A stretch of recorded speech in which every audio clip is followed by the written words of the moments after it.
Assalamualaikum warahmatullahi wabarakatuh.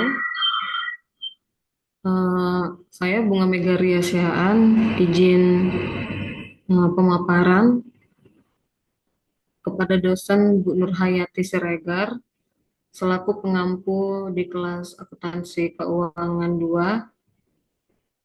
Kelas saya di AK 402. Judul yang saya ambil untuk makalah ini dari kelompok 10, yaitu tantangan pengakuan pendapatan pada kontrak jangka panjang berdasarkan PSAK 72. Bisa kita ketahui latar belakang dari PSAK 72 ini merupakan pengakuan pendapatan yang salah satu aspek paling krusial dalam penyusunan laporan keuangan karena menentukan seberapa besar pendapatan yang dapat diakui pada periode tertentu di tengah dinamika global dan tuntutan transparansi pengakuan pendapatan menjadi perhatian utama bagi akuntan, auditor, regulator maupun pengguna laporan keuangan. Oleh karena itu, penetapan standar yang tepat sangat penting guna memastikan informasi keuangan yang disajikan tidak menyesatkan para pemangku kepentingan. Terlebih pada kontrak jangka panjang, proses pengakuan pendapatan semakin kompleks karena keterkaitannya dengan pelaksanaan kontrak, nilai kontraktual, serta resiko yang melekat dalam proses pemenuhan kewajiban entitas. Oleh karena itu, dalam rangka merespon kebutuhan tersebut, eh, Dewan Standar Akuntansi Keuangan atau biasa disebut DSAK menerbitkan PSAK 72 sebagai pedoman baru dalam pengakuan pendapatan. Diharapkan PSAK 72 ini dapat meningkatkan akurasi, transparansi, dan relevansi pelaporan pendapatan. Namun implementasi PSAK 72 tidaklah mudah, terutama dalam sektor-sektor yang memiliki kontrak jangka panjang seperti konstruksi, properti, dan manufaktur proyek. Kita lanjutkan pengertian pengakuan pendapatan. Seperti yang kita ketahui, pengakuan pendapatan merupakan proses akuntansi yang mengidentifikasi dan mencatat pendapatan dalam laporan keuangan pada saat yang tepat dengan jumlah yang wajar. Dalam konteks akuntansi keuangan, pendapatan diakui ketika entitas telah memenuhi kewajiban pelaksanaan dalam suatu kontrak dengan pelanggan dan memperoleh hak atas imbalan yang dapat diukur secara andal. Proses pengakuan ini tidak hanya berdampak pada angka dalam laporan keuangan, tetapi juga mencerminkan kinerja ekonomi yang sebenarnya dari entitas dalam suatu periode akuntansi. Dengan demikian, kesalahan dalam mengakui pendapatan dapat menyesatkan pengguna laporan keuangan dan berdampak signifikan terhadap pengambilan keputusan ekonomi. Selanjutnya, karakteristik kontrak jangka panjang.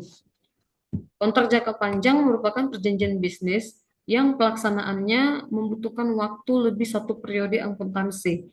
Jenis kontrak ini umum dijumpai dalam industri konstruksi, pengadaan proyek besar, rekayasa teknik, serta sektor lain yang melibatkan pekerjaan kompleks dan berjangka waktu lama.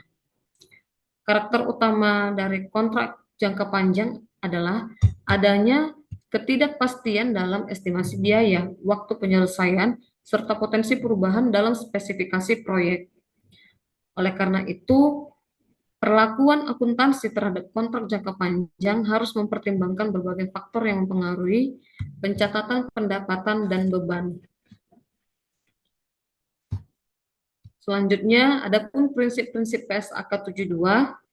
PSAK 72 merupakan standar akuntansi yang mengatur secara komprehensif mengenai pengakuan pendapatan dari kontrak dengan pelanggan. Standar ini didasarkan pada prinsip-prinsip akuntansi berbasis kontrak yang menekankan pengakuan pendapatan terhadap entitas benar-benar telah memenuhi kewajiban pelaksanaan kepada pelanggan. Prinsip utama yang melandasi PSAK 72 adalah bahwa pendapatan harus diakui secara tepat waktu dan mencerminkan imbalan yang berhak diterima oleh entitas sebagai hasil dari pengalihan barang atau jasa. Next. Tantangan implementasi PSAK 72 dalam kontrak jangka panjang. Implementasi PSAK 72 ini di dalam kontrak jangka panjang membawa tantangan yang signifikan bagi perusahaan, baik dari sisi teknis, rasional maupun strategis.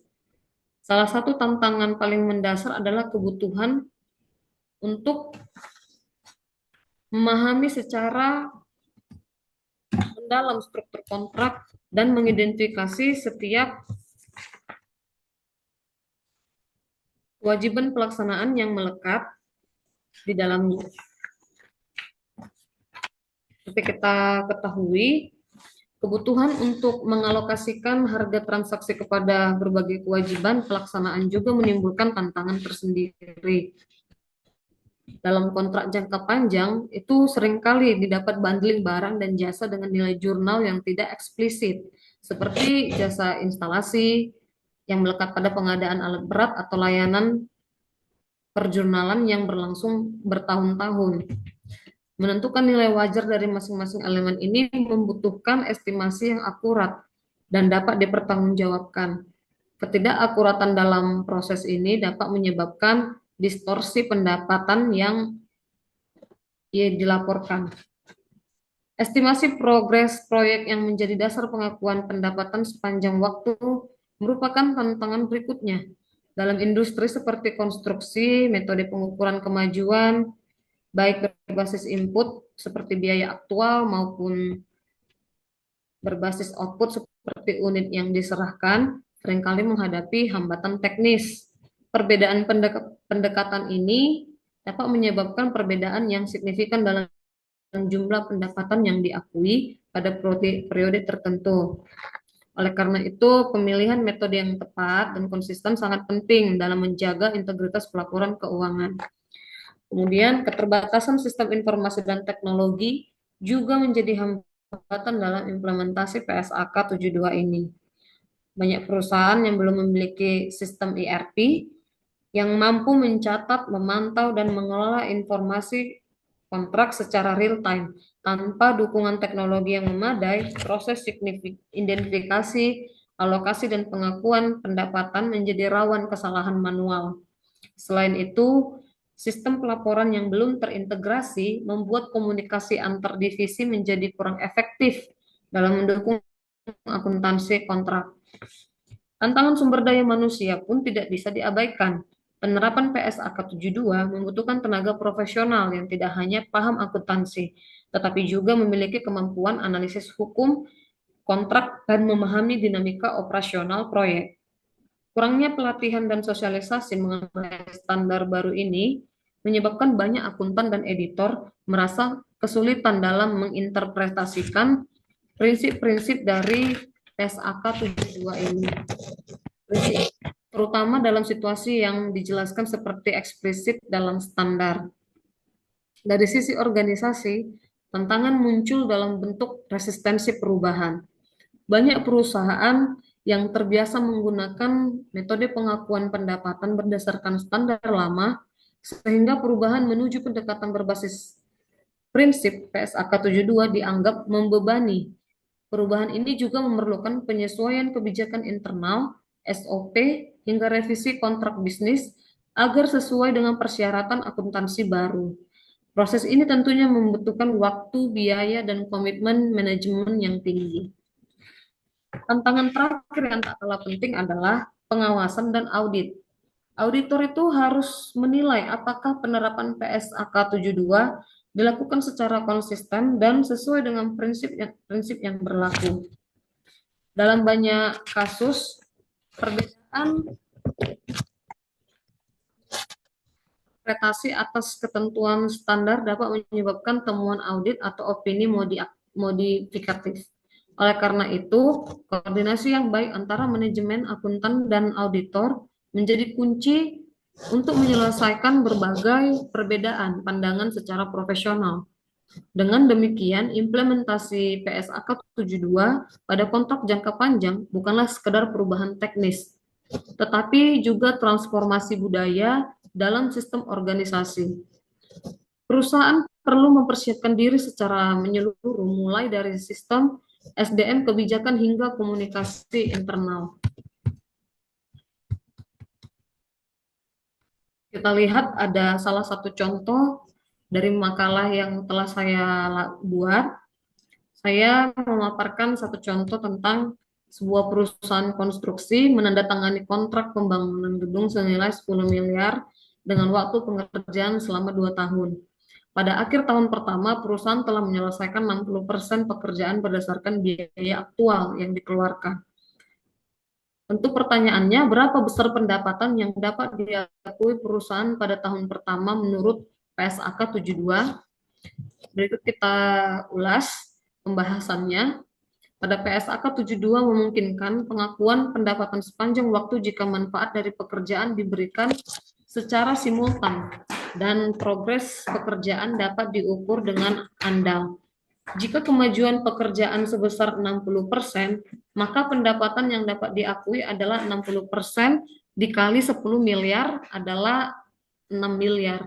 Jadi pendapatan yang dapat diakui perusahaan pada akhir tahun pertama adalah sebesar 6 miliar.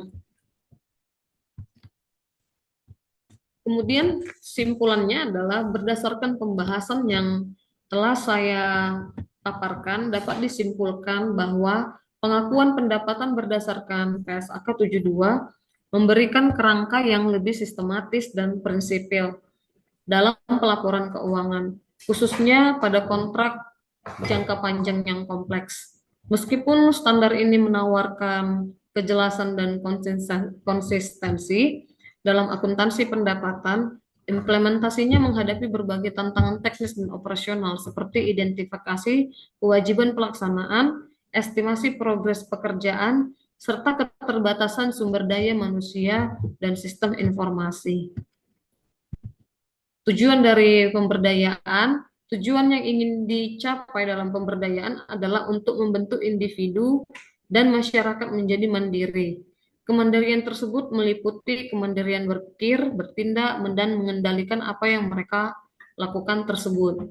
Kemandirian masyarakat adalah merupakan salah satu kondisi yang dialami masyarakat yang ditandai oleh kemampuan untuk berpikir, memutuskan, serta melakukan sesuatu yang dipandang tepat. Mungkin sekian pemaparan yang bisa saya sampaikan mengenai materi ini.